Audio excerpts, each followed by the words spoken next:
Good morning everyone. It's me again, PWD Teacher Bench. I just want to show to you kung ano ang aking breakfast ngayong araw na ito.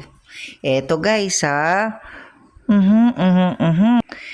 Eto po ang aking breakfast. Meron po tayong wheat bread dito.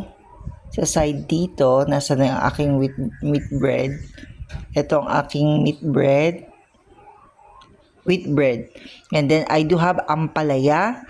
Tapos, meron po siyang okra plus gisadong itlog, may itlog plus may kamatis.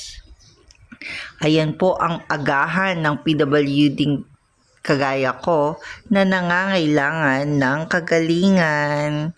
Wala lang po, just want to show kung ano ang aking agahan na magbibigay sa akin ng kalakasan. God bless everyone! God bless!